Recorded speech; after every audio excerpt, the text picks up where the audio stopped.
It was raining the morning everything changed. The kind of rain that muffles sound and makes a house feel like it is holding its breath. I remember standing by the tall window of my mother's home, the coffee in my hand gone cold, watching the sky dissolve into gray. Inside those walls, I thought I knew every truth worth knowing. I thought love was enough to make a man good. I was wrong. Her name was Ava Monroe. She came to us as a caregiver for my mother after her stroke, but within weeks she became something far more than that. The air around her felt lighter. My mother, who had barely smiled in months, laughed again when Ava was near. She brought sunlight into a place that had forgotten what warmth felt like. I saw it. I knew it. And still I failed her. My fiancée Veronica Ward was everything Charleston society adored. Beautiful, poised, ambitious. She knew how to enter a room and make everyone else disappear. When she looked at Ava, I saw something dark flicker behind her eyes. I told myself it was jealousy, that it would fade. It did not. It started small. Whispered remarks, corrections delivered with a smile too sharp. Veronica would complain that Ava overstepped, that she acted like she belonged. I brushed it off as pride. My mistake was assuming cruelty announces itself. It rarely does. It hides behind elegance and good intentions until it decides to strike. That afternoon I came home early from a meeting. The storm outside had just begun, thunder echoing faintly over the marsh. As I stepped into the library, I heard shouting. Then the sound of glass shattering. My mother's cry. I ran toward it. What I saw next would haunt me. Veronica stood in tears, trembling, her hands clutching her arm. My mother lay in her chair, startled and weak. And Ava was standing close, her hands reaching out, pleading. I didn't ask questions. I didn't want truth. I wanted control. I shouted her name, demanded an explanation. Veronica's voice broke first. She pushed her, she said, sobbing into my chest. I tried to help her, Ethan. She lost her temper. I looked at Ava. Her lips parted as if to speak, but I didn't give her the chance. I fired her right there in that room. My voice was cold, almost mechanical. Leave now, I said, before I call the police. She froze, disbelief clouding her eyes. Then she turned, collected her things in silence, and walked out into the rain.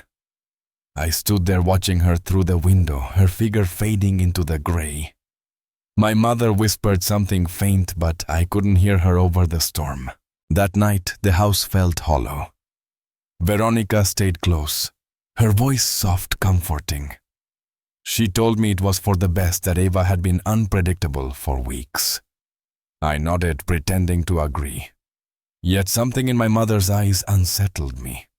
When she finally spoke, her voice trembled. She saved me, Ethan, she said. Not the other way around. I wanted to believe her. I truly did. But pride is a dangerous companion. It whispers that you are right even when you are destroying someone who never meant you harm. Weeks passed. Veronica planned the wedding. My mother withdrew again, her health faltering. I spent my days between work and guilt, pretending both were the same thing. Sometimes I'd catch my reflection in the window and think of that moment, the rain. The look on Eva's face, the way her silence felt heavier than any defense. Then, one evening, while reviewing the estate accounts, I noticed something odd. A maintenance bill for the security system, dated 2 weeks after I believed it had been disconnected. The company's note read, "All cameras operational." The words hit me like a sudden gust. All cameras operational, including the one in the library. I hesitated for hours before opening the archive. The files loaded slowly, each timestamp a fragment of routine life. Then I found it, the date, the hour, the storm. I pressed play. The footage began in stillness. My mother sitting by the window reading. Veronica pacing behind her, her posture tight. The argument rose gradually. Veronica's tone sharp, cutting. My mother's voice calm, then weary. The crash of porcelain. My mother falling. Then Ava rushing into frame. What came next was not confusion. It was cruelty. Veronica's hand striking her heel, lashing out. Ava's body moving instinctively, shielding my mother. Then silence. And then me, entering like a fool who believed the first story he heard. I stopped the video. The rain outside had returned almost mocking. My chest ached not from anger, but from the realization that I had been the villain in someone else's story. I didn't sleep that night.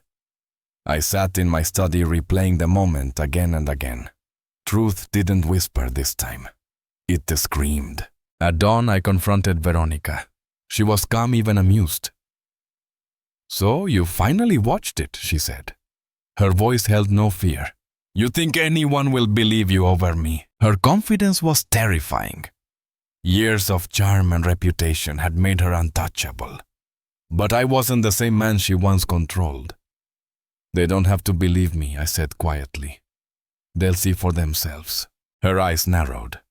"You'll destroy everything," she hissed. "Maybe it deserves to burn," I answered. For a long moment, neither of us moved.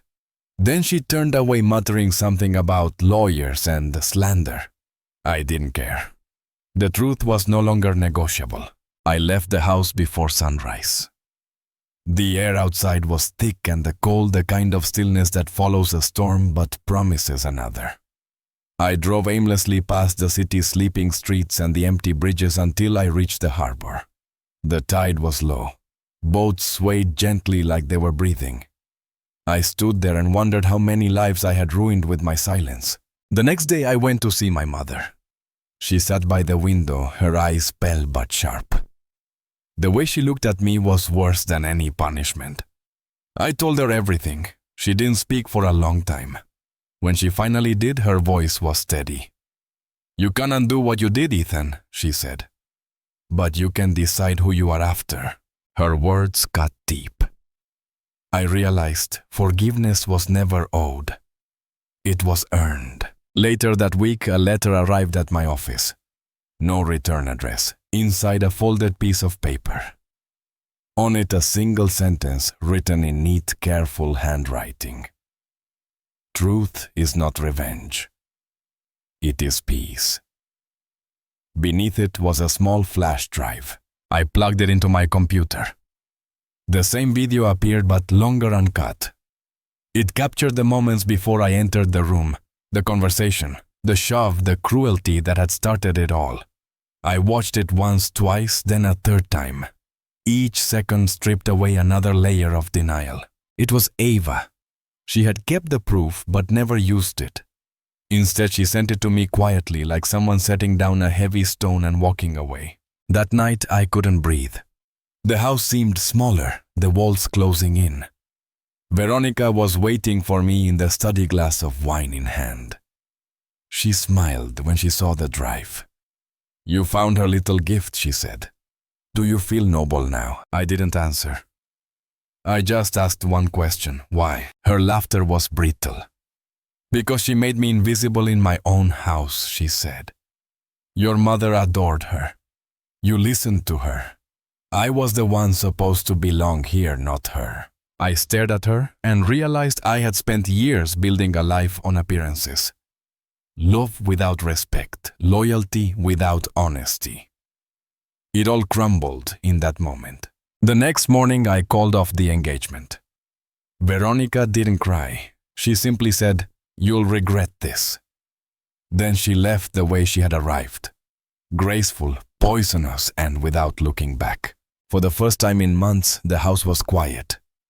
My mother smiled faintly when I told her. She asked if I had spoken to Eva. I shook my head. I didn't know what I could possibly say. Sorry wasn't big enough. But guilt has a way of dragging you toward redemption, whether you're ready or not. A week later, I found myself standing outside a small cafe on King Street. Through the window, I saw her sitting alone reading. She looked different, calm, whole. I walked in and waited by the door. When she looked up, our eyes met, and for a moment everything else disappeared. We sat together. The smell of coffee and rain filled the space between us. I told her I had seen the video, that I knew the truth now. She nodded slowly. I didn't send it for that, she said. I just needed it out of my hands. I tried to apologize. She stopped me. Ethan, she said, her tone quiet but firm. You can't undo what you did, but you can make sure it meant something. Her words stayed with me long after we parted. That evening I sat with my mother again. She asked what I would do now. I told her I wanted to build something, a foundation in her name, a place to protect people like Ava caregivers who were silenced or mistreated. My mother's eyes filled with tears. That's a good start, she said. Over the next few days, I began reaching out to lawyers and accountants, shaping what would become the Clara Trust. For the first time in months, purpose replaced regret. But redemption rarely comes without a price. Veronica returned before the week ended. She arrived unannounced, her tone dripping with mock sympathy. You think you can save yourself by helping others, she sneered. You'll always be the man who fired the wrong woman. She wasn't wrong. That sentence became a wound that refused to close. I didn't answer her. Instead, I opened the laptop and played the footage again. Her face went pale. You wouldn't, she said. I would, I replied. And this time the truth won't stay buried. The next morning the video was online. Not through my doing, someone else, perhaps Ava, had already shared it. It spread fast, faster than I imagined. Within hours, headlines filled the news cycle. The city buzzed with outrage. Everyone wanted to know who the maid was, what really happened, whether the Callahan name would survive. I didn't hide. I held a press conference. My statement was simple. What you've seen is real. The woman in that video deserves justice. The fault is mine for not seeing it sooner. I said no more. For days, reporters camped outside the gates. I refused interviews. This wasn't about spectacle. It was about truth. Ava called me once. She said, "You didn't have to do that." I answered, "I did." There was silence on the line. Then she whispered, "Then maybe you finally learned." When we hung up, I realized she wasn't talking about forgiveness. She was talking about understanding, the kind that reshapes a man's soul. The days after the video broke felt like standing in the center of a storm I had summoned myself. The world outside moved fast. Messages poured in, some kind, some cruel. Reporters wanted sound bites, headlines, redemption arcs. I wanted none of it. I wanted silence. My mother refused to watch the footage. She didn't need to. She had seen enough of life to know that truth rarely comes without suffering. Instead, she asked one question. "Have you talked to her?" "Not yet," I said. She smiled sadly. "Then what are you waiting for?" That night the phone rang. It was Ava. Her voice was calm, measured. She told me she was leaving Charleston. "The story isn't mine anymore," she said. "It belongs to whoever needs it." I didn't know what to say. Part of me wanted to ask her to stay, to believe that I could fix what I had broken. But some things can't be rebuilt. They can only be honored. 2 days later, I found her again. She was standing by the fountain in Marion Square, a suitcase by her side. The morning light caught her hair, turning it into gold against the gray sky. When she saw me, she didn't flinch. "I'm not here to stop you," I said. "I know," she replied. For a moment, neither of us spoke. The city around us hummed with ordinary life. Cars, footsteps, laughter. The kind of noise that makes tragedy feel small. "I watched the world talk about us," I said finally. "They think I'm brave. I'm not. I just ran out of lies."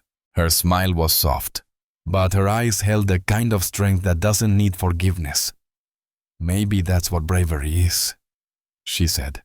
"Choosing truth when you could choose silence." We stood there as the fountain splashed quietly beside us. I asked her what she would do next. She said she wanted to travel, maybe start her own care home somewhere smaller. "A place where people see each other as human again," she said. I told her she already carried that place within her. She didn't answer, but the faint curve of her lips said she understood. When she walked away, I didn't stop her. I just watched until she disappeared into the crowd, swallowed by the city.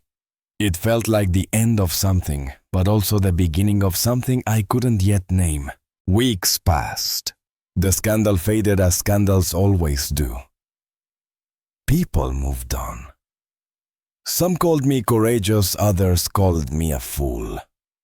Both were wrong. I wasn't either.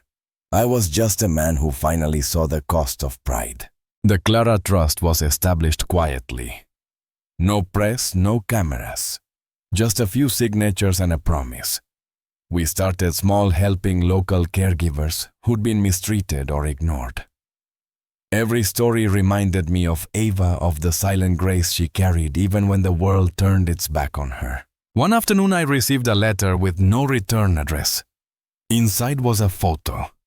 A modest building with white walls and a small sign that read, Haven House. Beneath it a note. People here are safe now. Thank you. No name.